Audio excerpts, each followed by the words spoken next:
So, for those of you who don't know me, I'm Patrick. I go by Pat Litzinger.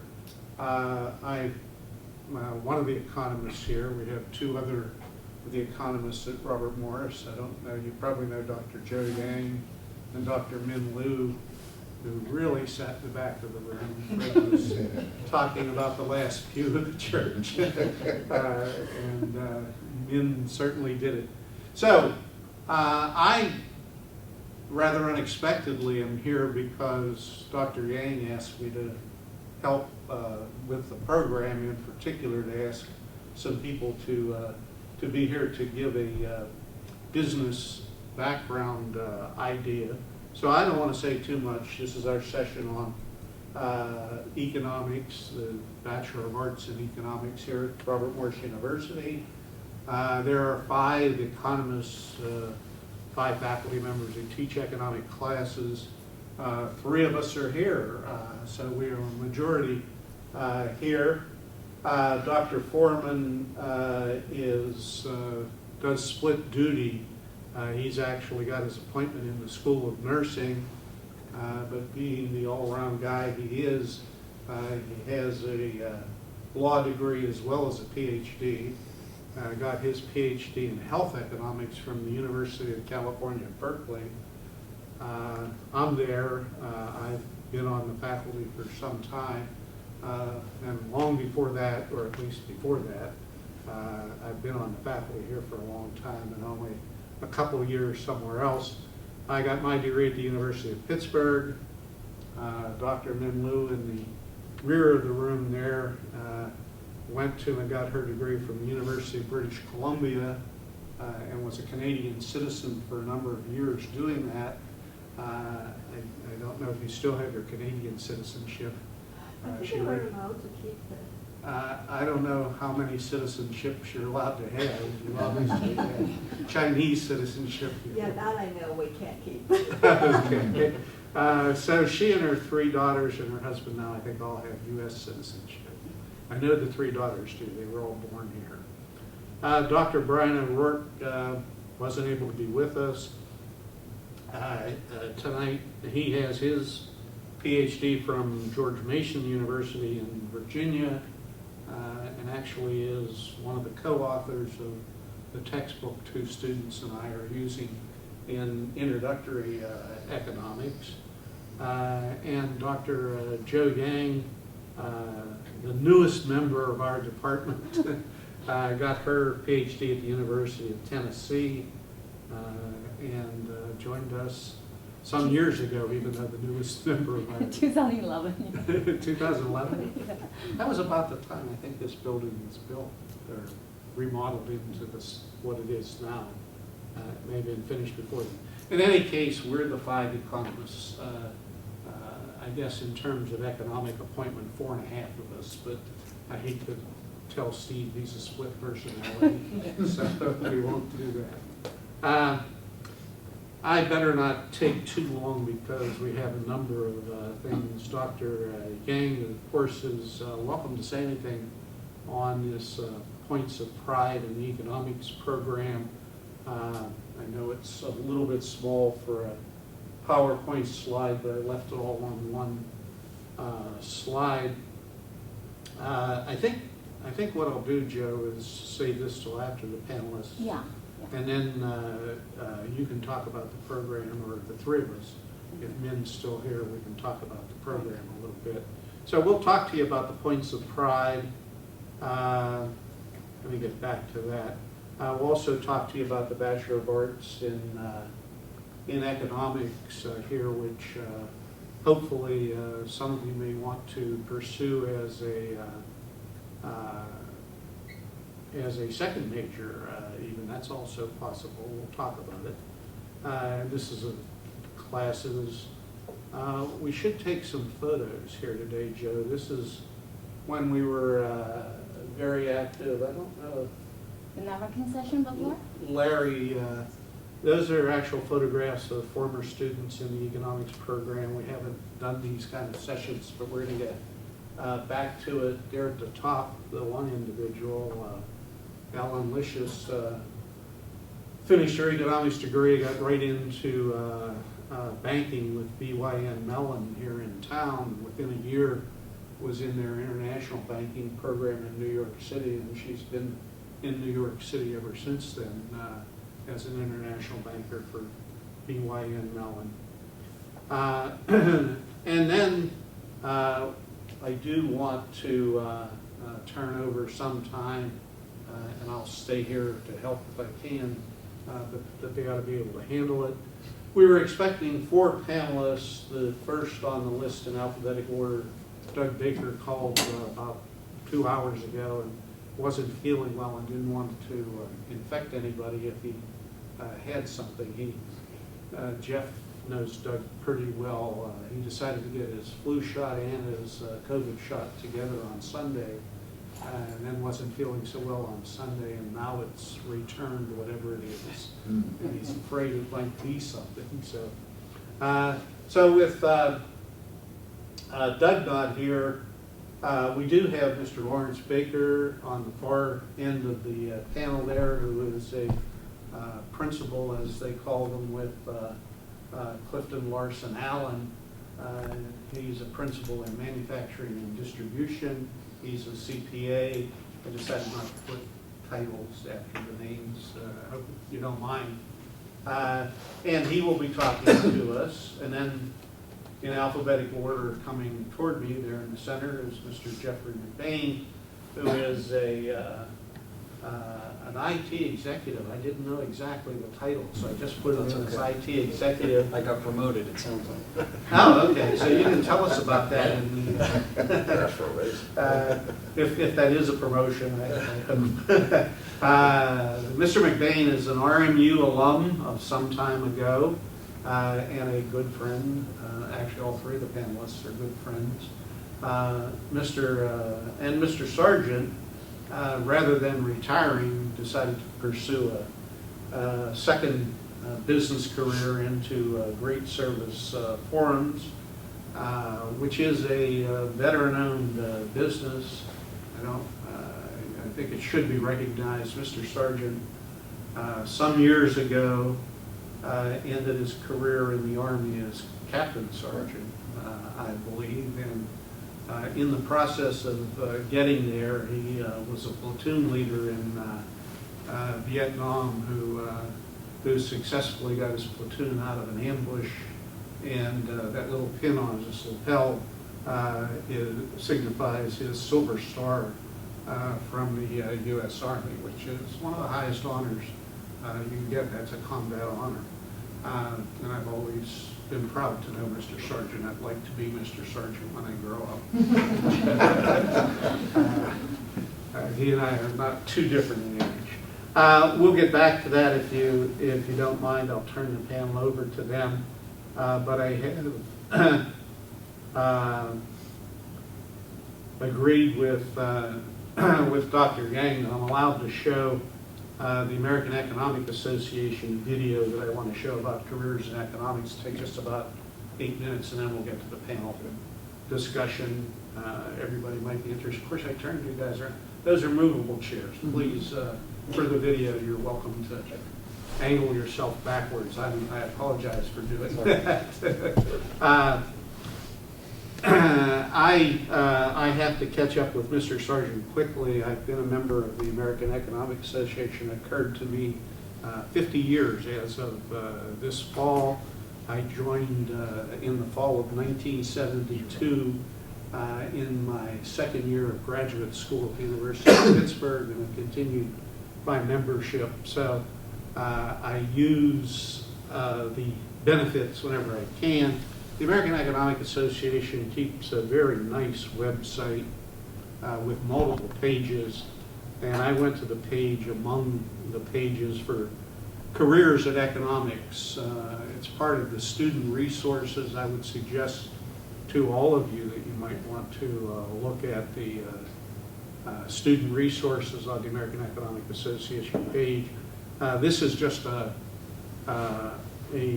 screen capture of the page on careers in economics, so I can't really reach any of these links except the page itself, which I will in a minute.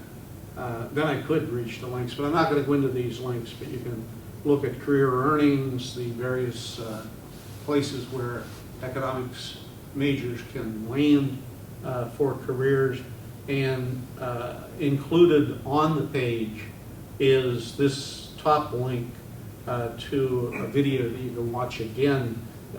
I think it's a very nice video about careers in economics, and just really it focuses on essentially 2 or 3 people and the careers they chose.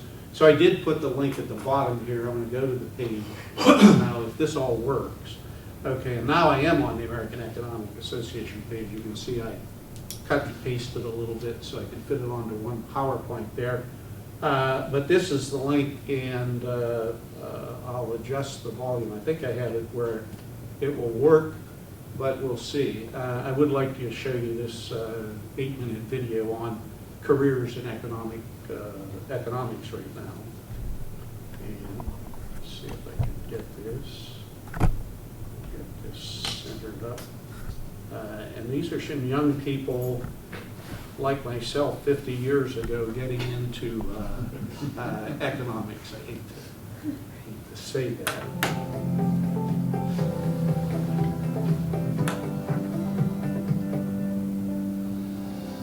Many people have misconceptions about economics. I think the people closest to you hear that you're studying economics and they might say, what stock should I invest in?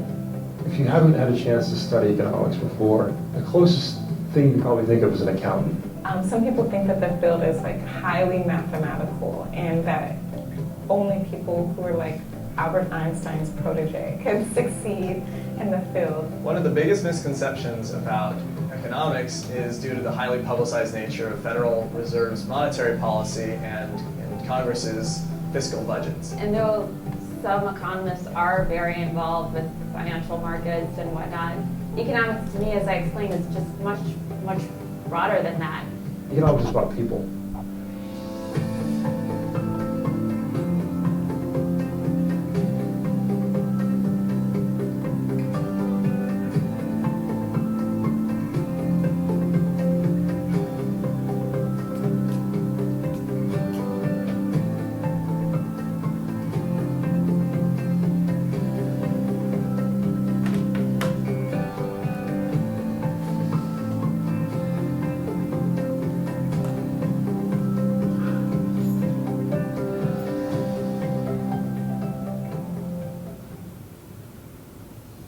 Growing up, I always loved like math and the sciences, specifically physics, because it was this application of concepts that we learned in math, and we were able to engage in like these really cool hands-on experiments. So I actually took an economics course and fell in love because it was applying these math concepts that I had grown to love throughout my childhood studies to this world of kind of social issues. And it looked at how we allocate resources just within our broader society. So one of my favorite things about economics is that it's taught me how the world actually functions. How an incredibly complex system can actually be understandable based off of the individual incentives that people have. For example, what are the drivers behind unemployment, or what are the drivers behind the labor market? We can actually measure some of these things by either running actual field experiments, or additionally, in many cases, they're actually policy experiments or other natural experiments. And running these large-scale experiments allows us to measure things that 20 years ago you would have never even thought about trying to measure, let alone try to make business decisions on. And today we can do these types of things because the computational infrastructure has radically changed how we actually practice economics. Like before 1980, it was higher. So economics is the science of human behavior that allows you to answer a broad range of really exciting questions about why human beings do what they do, but to do so in a more precise way using mathematics. Whether it's microeconomics, questions about basic supply and demand, what drives the price of oranges, or the big macro questions, such as does investment respond to changes in interest rates. But ultimately, economics is really about human behavior. So how do we use the science of economics to help us answer questions that will help people live more fruitful lives. I spend part of my time treating patients, and then I spend the majority of my time teaching students about the intersection between economics and global health and doing research using economic techniques to kind of understand policy issues surrounding health.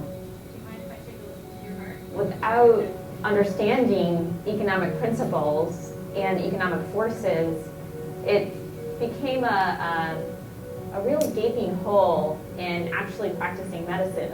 I had this experience as a medical student. I was working in an emergency room in Eugenio Espejo Hospital in Quito, and I just spent every waking moment of my life studying anatomy and physiology and feeling like this was my opportunity to start helping people. This is what all of that training is going to come down to. And then getting into the emergency department and having this young girl who had been in a motor vehicle accident being completely unable to help her because they had no supplies. And even though I had all of this training, really being interested in what's happening to the supply chain, why has all of this market become privatized, what's going on with the financial markets, all of this got me interested in understanding more about the economics of medical care in developing countries. If we thought of economics as a way to really drill down into societal problems and come up with solutions using math, using theory, using data, using randomized control trials and real-world experiences, I think it might open up economics to lots of different types of people. I think I actually kind of doubted my ability to even move into the field. And I think that ties back to the fact that, honestly, I didn't know many people that looked like me that were actually economists. All I heard was like, oh, this is a terribly difficult field to get into. It's terribly difficult to get into a PhD program. And I think I was fortunate to go to a liberal arts women's college where I was exposed to economists of all ethnicities, races, backgrounds, gender.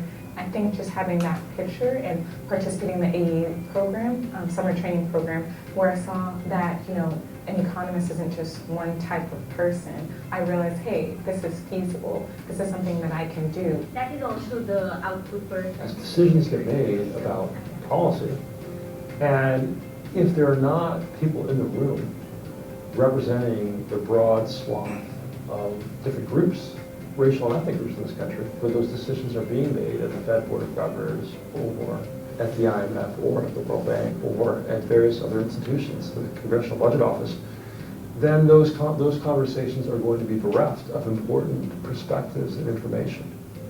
A diverse population can think of questions or maybe answers to questions based on their lived experience that might have eluded us before and will actually just continue to improve and continue to tackle the broad problems our society faces.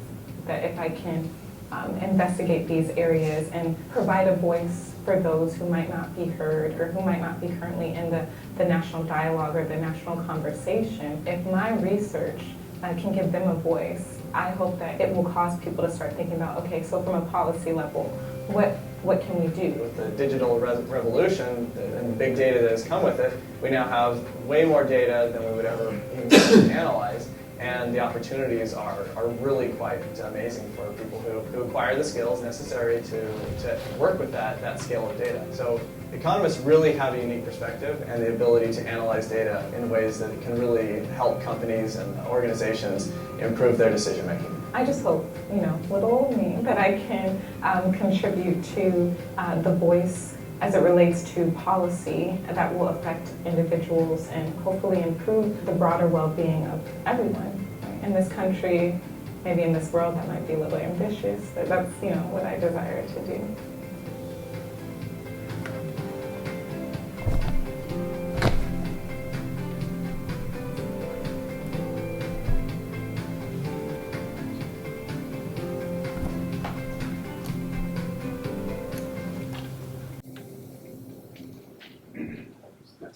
let the American Economic Association get credit there for the video. I would suggest maybe you want to take another look at that video. It's an interesting group of people. I was really impressed when I first saw the video. I'm very much impressed with the one young man who actually is in his career in economics out in California at Palo Alto. That's what tech executives look like in their shorts, on their skateboards, inline rollerblading, everything he did. And he's probably among the group. Well, no, I wouldn't say that. He is certainly one of the more technical economists, I'm sure. He was at his whiteboard there for a while. But the MD also impressed me. I don't know how much economics she got, if she got another degree. Steve Foreman was something like that. He was a practicing attorney in health economics, working for hospitals in much of his career, and then decided he should go back and get a PhD in economics with about the same reason that the doctor showed there.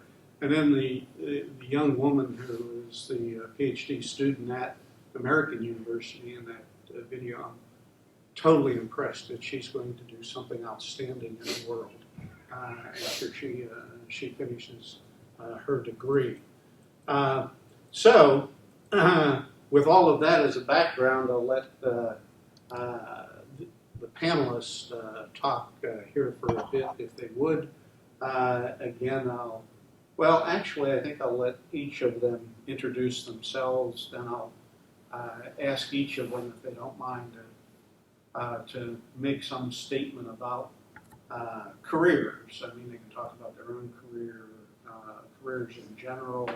And then I will tell you candidly that I asked them to think about something nice to say concerning economists and or economics in general. I've known them each for some time. And then I do want to leave time for questions and introducing some people, because I did invite certainly my own students here to meet you guys. And I see Tristan got here. Tristan West got in the back. And so I have 3 members of my principal's class here. I will tell you, and I better not talk too long here, I will tell you in terms of economists coming in all shapes and sizes, I was hoping that Khalil Spear would be here tonight. He's an economics student and a starting basketball player here at Robert Morris. He's in practice tonight and was not able to join us, but he apologized in an email. It's about the only way I see him now is through email as such. So if our panelists would again turn their chairs a bit, we'll have them, I'll ask them if you would, and I think it is in alphabetical order, so if we go from Larry over to Fred, if you'd each introduce yourself first, and then I'll ask you a question about careers. So Larry, you're first. Okay, all right. Thanks, Pat. Hi, everyone. As Pat indicated, my name is Larry Barger, and I'm a principal, or think about partner, shareholder, whatnot, but with Clifton Larson Allen, business advisory, CPA firm, out of our Pittsburgh office. So CLA, as we go by, we're the 8th largest CPA public accounting firm in the country by revenue measurement. So I've lost track. We're probably about $1.5 billion with a B in revenue. We have probably about 120 offices around the country, and upwards of, again, lost track a little bit, but maybe I'll say 8,000 around number of employees. So in our office here in Pittsburgh, as Pat indicated, my focus by industry is manufacturing and distribution, but I'm on the assurance or the audit side of the practice, along with some consulting work. So I always say, if people always hear you're a CPA, they want to ask you a tax question. I'm not a tax guy. I know enough to be dangerous, and I know how to pull my tax folks in, but I work with mostly on private, really all privately owned, family-owned businesses, private equity-owned businesses, internationally owned businesses, on the audit and assurance side. Also, I'm part of our private equity transaction team. So I'll talk a little bit more about that as we move on. But we're a private equity firm or another company is looking to buy or sell a company, and there's a lot of different things we can do to assist. But what I'm involved with is what we call quality of earnings projects and due diligence projects. So I head up teams of people that go in and actually work on the target company on the buy or sell side to essentially help the buyer or seller to understand that business better and to help them from a valuation perspective. I'm not quite up there with Pat, but I've been in the business for I'll just say 30 years at this point in time. So nice to be here. Thanks. I'm Jeff McBain. I work in IT at FedEx. I've run the gamut over the years, and as Dr. Litzinger did say, I am a proud graduate of Robert Morris College. You can probably tell by the gray beard. It was back in the day, 1984, when we used to hang from the rafters of John Jay Center. That's when we first went to the NCAAs. That's during my college days, so that was fun. But anyway, I work in IT. I've run the gamut of development in many different areas, all the way through project management and some of the other disciplines. And right now, the hot thing is obviously, as you probably know, data science, right?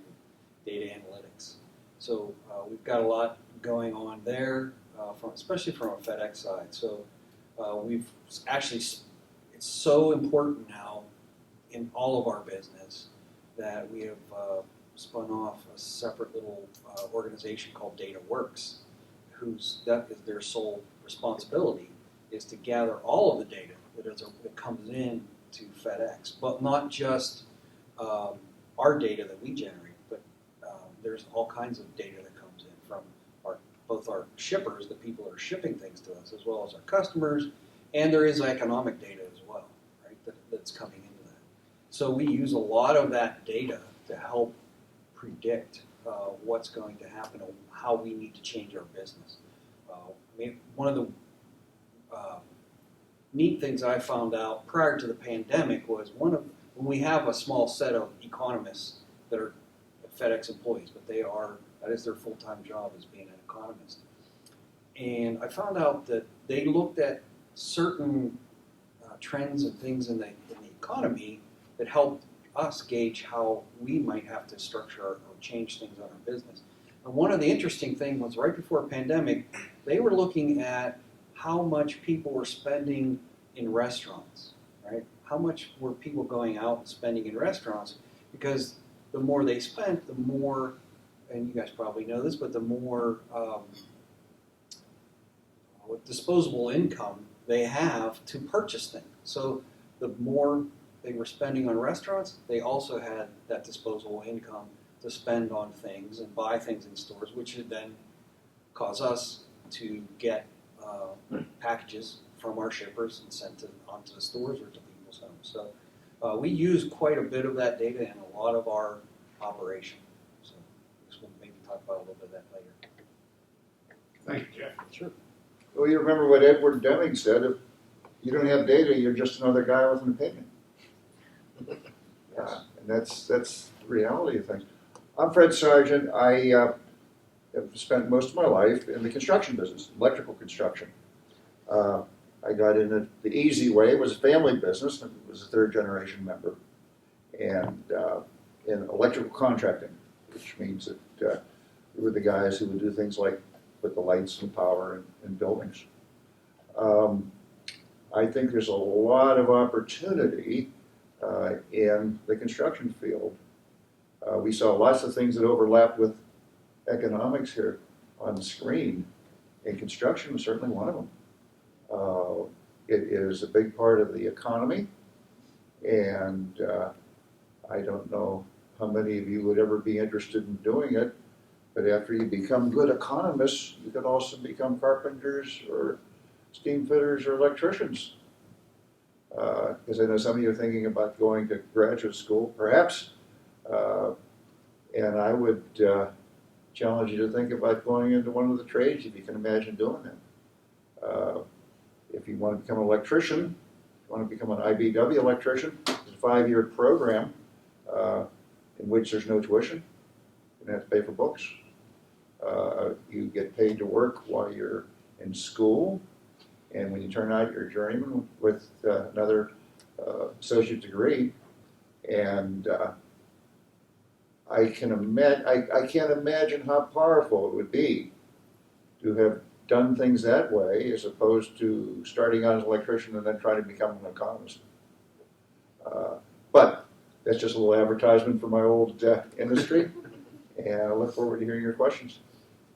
Yeah, if I could piggyback onto that, there are a number of people in the economics profession and still among our faculty members here at Robert Morris that pursued other careers before they took their terminal degrees and became teaching faculty. I would agree to an extent with Fred, the way the world is going now, that you might want to consider a dual career. Being a journeyman electrician, it's not one I would have considered, but then again, the world has changed since I was considering my career path, and I got to tell you, I won't go into mine. I'm not going to join the panel here, but my career ended up as a result of happenstance decisions at different times in my life that led me into graduate school. Sometime in another forum might explain how I decided to go to graduate school in the spring of '71 in a discussion with a former instructor, and was in graduate school by September of '71 because of that discussion and the former instructor. But given the cost of education and a variety of other considerations, I don't know what journeyman electricians are paying, but I know even to drive a Walmart trailer truck around town, not over the road, puts you into a six-figure salary almost immediately. Now there are possibilities of considering careers that will allow you to save some funds for graduate school or any kind of further education. You want to be careful doing that, though. I will caution a little bit there, Mr. Sargent. A lot of individuals, life kind of happens as you go further into it, and you might get into circumstances where you would feel it wouldn't be as easy to go to further your education. But you may. There are all sorts of possibilities. And I think at this point, given the overall time limit I want to be cognizant of, if the panelists don't mind, I'll take a break for questions from the audience first, and then maybe ask you each another question, seeing how it goes. But I don't want to leave this session without each of you in the audience, if you have a question for any and all of the panel members, to ask those questions. So if, it's up to you. Ask questions now, and then if there's time, I'll even leave another round of questions later. So the floor is open to ask individually a question or ask generally of each gentleman a question about careers, economics, whatever you came to ask about. Anybody have a question? It's a more general question. Would you introduce yourself about what you're majoring in and what year you're in? My name is Graydon Jackson. I'm an economics major. I'm a sophomore. My question is more general. I just feel like you said life kind of happens. So did you picture yourself where you are today, or what happened that made you go the path you are now? Just anyone can answer. Actually, I'd like to give each of you a chance to answer if you want. Let's go in reverse order. Fred, do you want to? Sure. Well, as I said, I started out in the business having come back from the service in Vietnam in 1970 and entered a family construction business. And quite frankly, that's the way lots of people do lots of things. You know, the second generation or third generation of the business. I got out of that about 10 or 12 years ago, but did not want to stop doing lots of things I was interested in, one of which was the service aspect of the industry. It really is an industry in which it's divided between building stuff and then taking care of it. And if you build a building, 80% of the dollars that are spent on it are spent after it's built in the 40 years it's in place to keep it refurbished, make changes in it and so on and so forth. And that's what I think of as the service part of the business.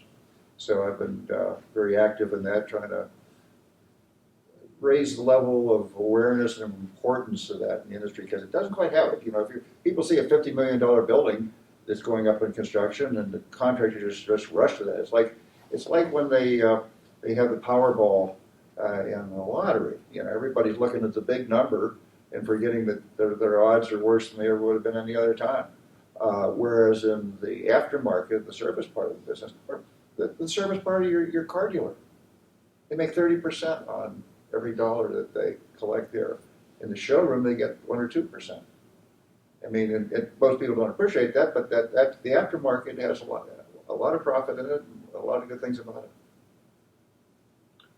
it. Jeff, you want to take a stab? Sure. Did I see myself? No, I did not necessarily see myself where I'm at right now. I did come here at the time. I had it was half business, half computer science, right? So I took a lot of econ classes. I took a lot of accounting and managerial accounting and all those fun classes. And I found out quickly I'm not strong in math. I figured that out. That's why I didn't go the accounting and econ route, and I went the computer science route. But yeah, I kind of thought about that in the beginning, but originally, I'm not going to lie to you, I started out in pharmacy because I thought, oh, it's pretty cool being a pharmacist. But then there's math involved in pharmacy, so I'd rather go on the IT side and let somebody give me the math, and I'll just program that, right? I mean, I don't have to worry about that kind of stuff. So, but from the IT side, that we, as I said a few minutes ago, just over the last couple of years, data science has taken over as the golden nugget of information that everybody wants, right? Everybody wants it. And our founder of FedEx, Fred Smith, has said the information about the package is just as important as the package, right? And it's no more true than today. So it's I kind of saw myself here, but not to the degree involved in even the economics of the business. So for me, I guess I would say I didn't see myself exactly being here, but my father was a CPA, so there was some aspect of being a bit preordained. I had a number of friends growing up whose mother or father, as the case may be, were CPAs, and so and Dad would, I got exposure to what he did here and there, and he took me with him once in a while for doing inventory counts or whatnot, just to see things. So I kind of looked at it and said, I'll try accounting and see what happens. I mean, accounting, like economics, it sounds like. With accounting, you can take a lot of different pathways. I thought, okay, so Dad made a career in public accounting. He was in his own local 5-person firm. I grew up in Erie. Maybe I'll do that. Maybe I'll do the national firm. Maybe I'll lead public accounting and take a whole different direction. And here I am, still in public accounting, enjoying it, enjoying what I do and so forth. But I think, again, that's, to me, that's one of the cool things about economics from what I've learned here today and being exposed to Dr. Litzinger over the years and a lot of things. But, when he first asked me about the panel, I thought, why has I got a CPA in public accounting? What can I offer you guys and gals, from an econ perspective? But which I knew was kind of a joke, but I actually today on our firm's website started looking up people in different disciplines or departments. So again, nationwide firm, yes, we're CPAs and auditors and tax folks, and you're probably an accounting major to get your CPA, you certainly are. But in our private equity group, the folks that work with buyers and sellers on transactions, in our wealth management group, in our investment banking group, people that try to help companies sell themselves or matchmake it. There are a lot of our people across the country are not, I'll say, traditional accounting majors, econ majors, finance majors, general business majors. There's a whole plethora there. So I think that, again, in public accounting, kind of bring it back, I think there's a lot of opportunities for econ majors. I mean, in general, there's a lot of opportunities out there, but I think in public accounting, you have to be an accounting major to go do that. You don't. There's a lot of other avenues to take, especially in a larger public accounting firm as an econ major or a finance major, as the case may be. Another question. There at the end, again, identify yourself if you would. I'm Tyler Somerville. I'm also a sophomore econ major, but I just recently picked up a minor in data analytics, and I had a couple questions for Mr. McMahon. Sure. So you said that FedEx recently opened up their own data science division.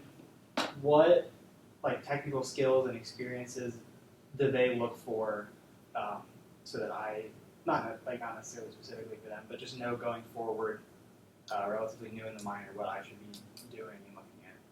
Sure. There's probably two primary roles in that organization. The first would be what we would call the data analyst, but that's the person that's really creating those models, right? Those data models, whether they're around package data or econ data, accounting data, those kind of things, billing and invoicing. So they're kind of the modelers. And then on the other side, we have what we call our data scientists.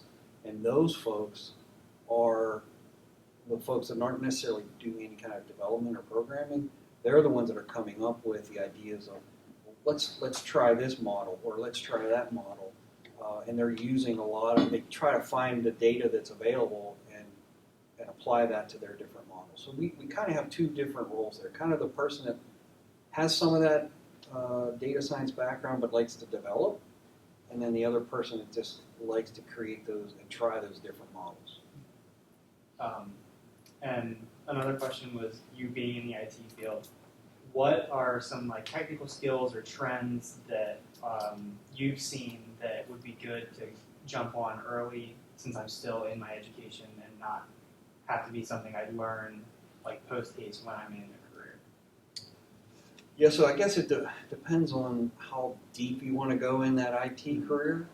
The hot development modeling career right now is they call it a full stack developer, right? So I can take the very front end of something and develop it all the way through back to the back end database, right?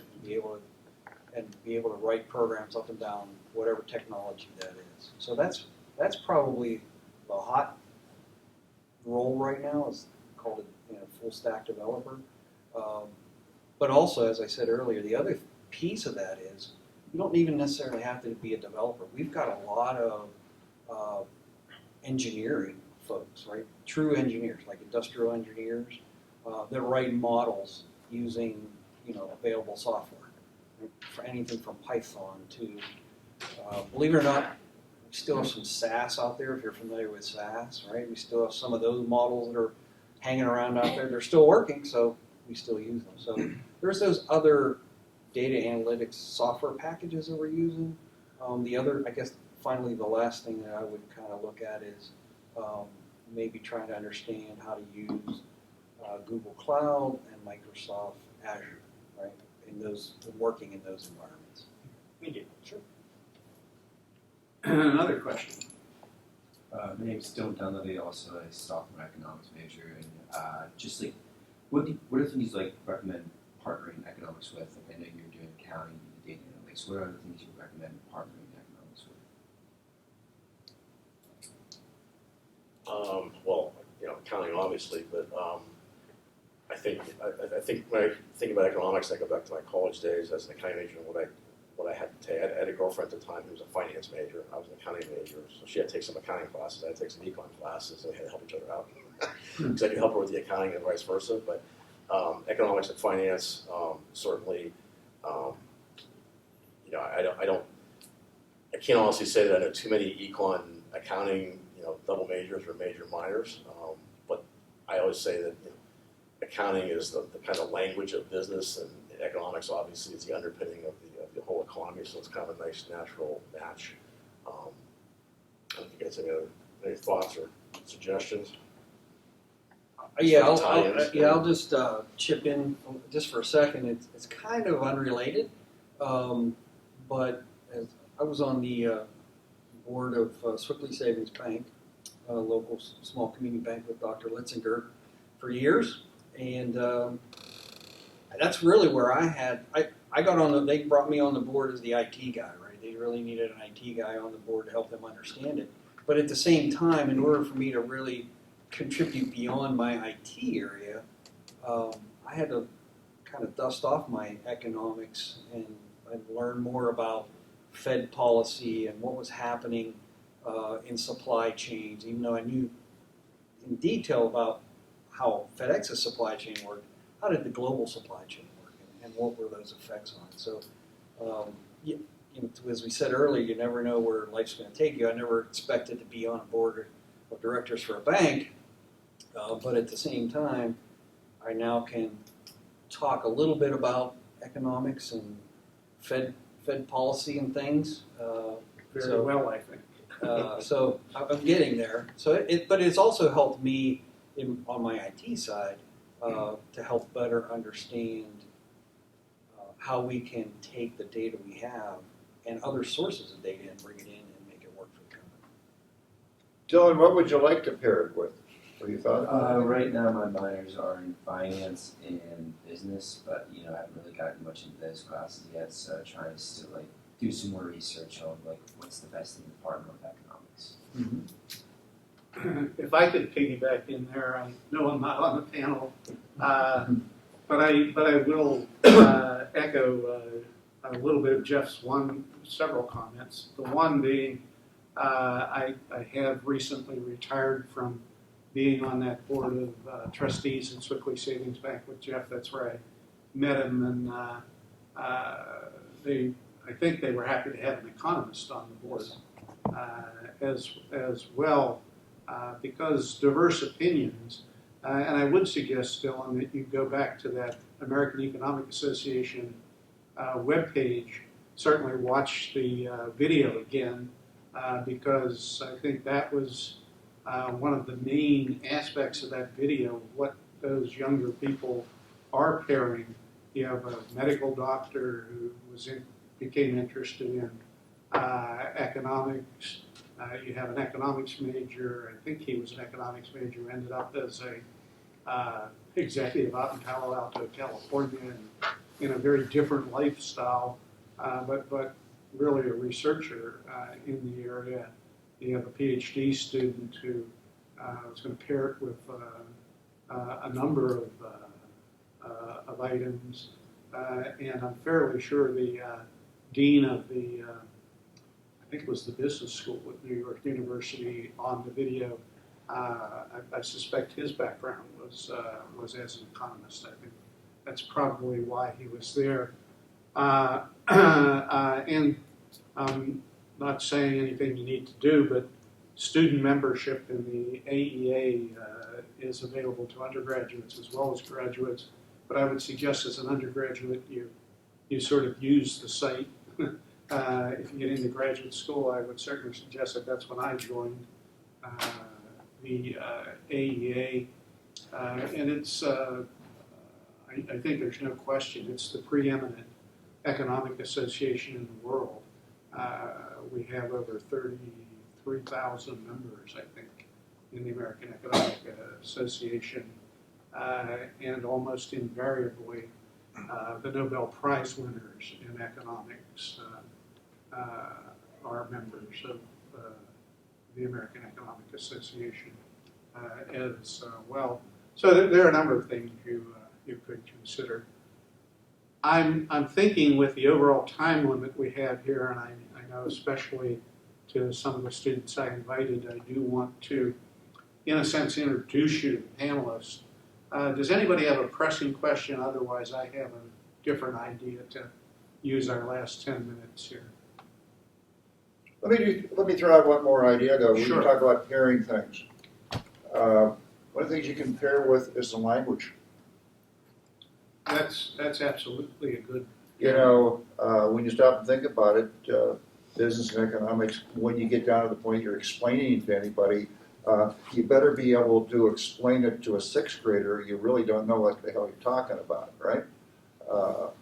And that's the true measure of whether you really know what you're talking about. But now imagine talking about it with somebody else in another language. And what an advantage that would be.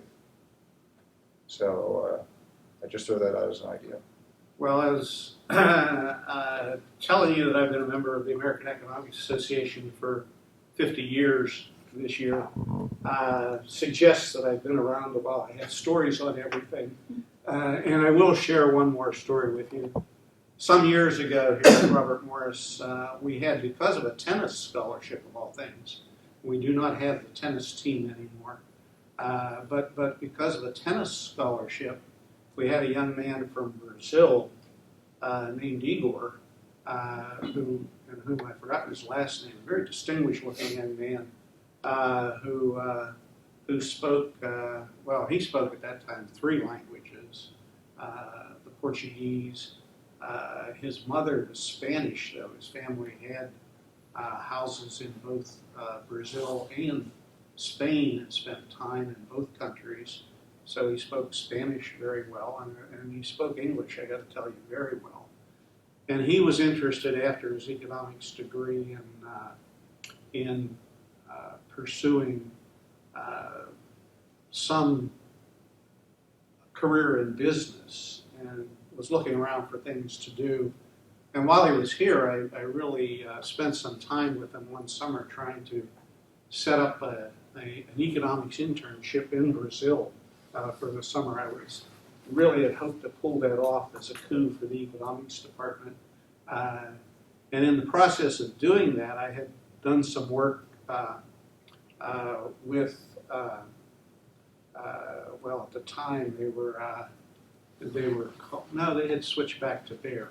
The Bayer Corporation used to have their North American headquarters up here along the Parkway, not far from Robert Morris.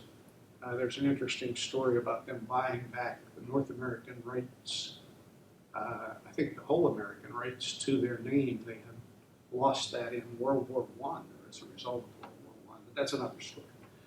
In any case, I knew an executive at the headquarters here. He had been promoted, and I knew his previous position had been head of Bayer in South America.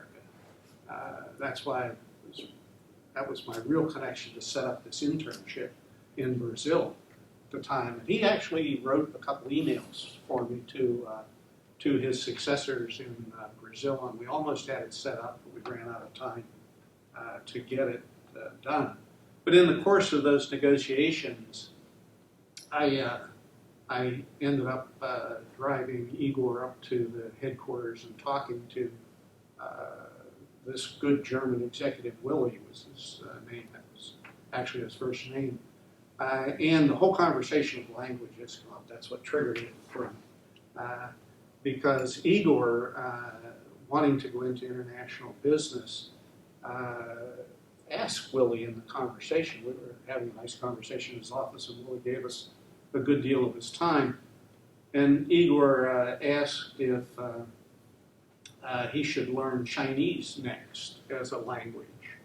And this is true, and I don't say anything here. And Willie, good German that he was, turned to him very seriously and said, no, don't learn Chinese. He said, all of the Chinese are going to learn English. You'll be able to communicate with them in English. He said, you're just going to have to learn French. They won't learn any other language. Given his German background. I really do now have pushed us a long time. So if you don't mind, I'm going to suggest that we take the last few minutes. Students certainly can get a piece of pizza. The panelists can, or I can get you a bottle of water. Sorry. Can we give Justin some time? He will briefly talk about economics club. Oh, that's right. Go ahead, and, thank you. And Dr. Yang had told me to do that. I I'll am keep it sorry, really Justin. brief. Don't worry, we No. still have time. Really brief, yeah. Yeah, Alright. please. Alright, so how's everyone doing? I'm the president of the Economics Club, so we kind of came back last year. The club became really small after the COVID pandemic for a few years there. I think I was one of the only members when I joined. And in the past year, we've been working on recruiting, and we've gone up to about 12 members as of now. Our intention with the club is to interact with business leaders, economists, or alumni through networking events or workshops in order to create opportunities for these students. We hope to help the economic students develop themselves professionally by building their resumes and finding internships that will help them find good positions after graduating from university. So, a couple of events that we have this semester, actually, in a few weeks, we'll have the NIOP informational session with NIOP Pittsburgh. So NIOP is the National Association for Industrial and Office Parks, and it's an organization that we work with. We've had a couple information sessions the last few semesters. They offer us opportunities to enter their organization as developing leaders, and doing so can help you find internships or establish your spot in the professional community. So next semester, we also plan to do more events such as resume building or speaker events with our members, and that's all I really got. So if you're interested, I have a couple sign-up sheets. I can pass it around. I know we have a couple members in here. We've been a little slow with events so far, but we hope to start to do more so and get everyone more involved. And that's all I got. I'll pass. Just Any questions? hold there. I'm Yeah. just going to end up from here. Justin, you're still in charge. I would suggest that since 3 members of my introductory class did show up, and I appreciate that, you don't have to be an economics major to join the economics club. And I will here and now make the offer to Justin, keep in touch, and I will invite friends to come whenever you want to have an event. May not be the same 3 distinguished gentlemen that we have here, but they're welcome to come back. And these 3 people have supported me a good deal over the years. And I have some other business acquaintances that we can draw on. Not all of us will be economists on the panels, or you don't need to be an economist to be in the club. Let's do some of these things over the next several years, okay? And with that, unless I've forgotten anything else, and I apologize, Dr. Gang. No, I think you have done a wonderful job. Just one last question to the panelists. Does your company offer any internship opportunities for college students? Internships? Yeah. Mine doesn't, because it's a very small organization right now. My former company did, but not what I'm doing right now. Yes, FedEx offers quite a few internships on both the business side and the IT side. So FedEx.com/careers, and look for those internships. We typically source internships during the winter so that we're ready to go come summer. Typically our internships are during the summer, and I will tell you they are paid, at least in my mind, they're paid very well. Yeah, at CLA, we also utilize interns both, excuse me, in the winter months and also in the summer months. I would have to check, but I would say probably more often than not accounting majors, but not necessarily entirely accounting majors. But we probably have anywhere from 5 to 10 interns with us during the winter, maybe about half that size during the summer. So. Follow up on that for either of you. What is the general year that you're looking for? Because like at our annual career fair, most are looking for juniors, rising seniors. I think at least the 3 of us were going to be rising juniors during the summer, and so I don't know how that affects the availability of internships. I will say, at least from a FedEx side, if you are a rising sophomore, we'll definitely look at you from a sophomore standpoint. Typically, we're looking to create that long-term partnership so that we can bring you back, several years, and then eventually, if it works out and you like us and we like you, we'll hire you on. We hire probably at least 80% of our interns. Right? Some decide to go somewhere else, which is fine, but we typically hire at least 80% of our interns. It's the longest interview in the world. Yeah. For some Break people. that, break that Yeah. FedEx.com down. Yeah. It's about our internship program is about 10 weeks long. Have I forgotten anything else, Dr. Mann? Thank you so much. Thank you to the panelists, if we could give them a